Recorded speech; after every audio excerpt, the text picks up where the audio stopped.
Hello, it's me again. Today I'm gonna talk two more Google trending topics. The first concerns about Toronto.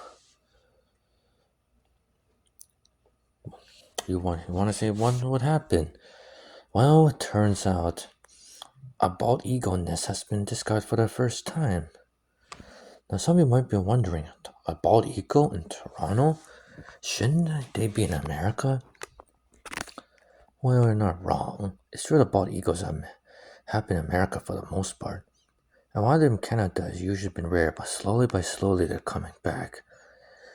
Heck, when I was a kid, I went to the Toronto Zoo with my family, and it was below zero at that time.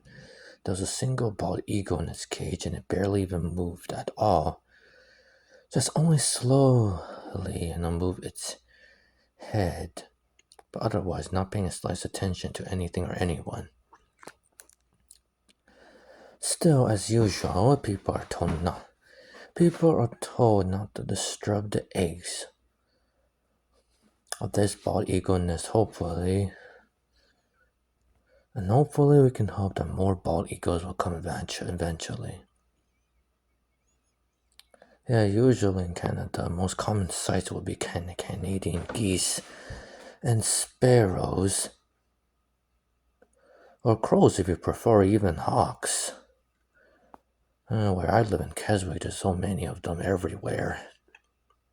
Yeah, the pond just recently melted, and now the geese are back.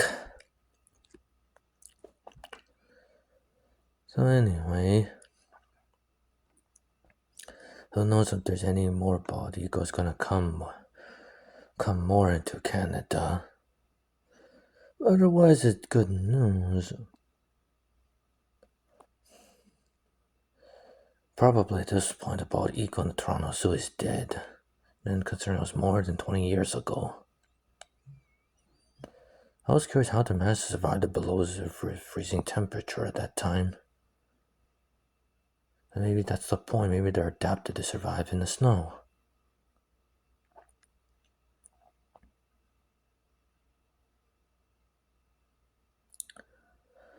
Now, the second thing I want to talk about is the fact a freak accident in which a lightning struck an Air Canada plane. The plane has no problems, but overall it just shows the risk of airplanes flying in lightning storms in general. After all, everyone, after all, the whole passengers on the plane depends on the choices the crew make.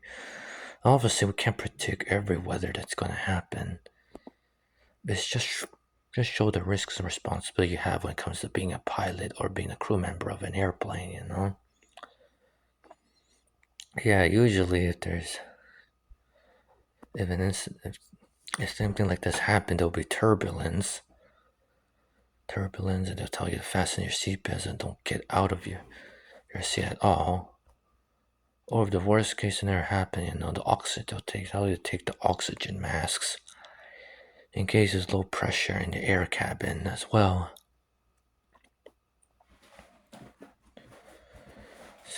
Still, we can't know what will happen in the future, whether there are more airplanes will be struck. And even if that's the case, we can only hope all the airplanes will be fine and that the passengers will be fine as well.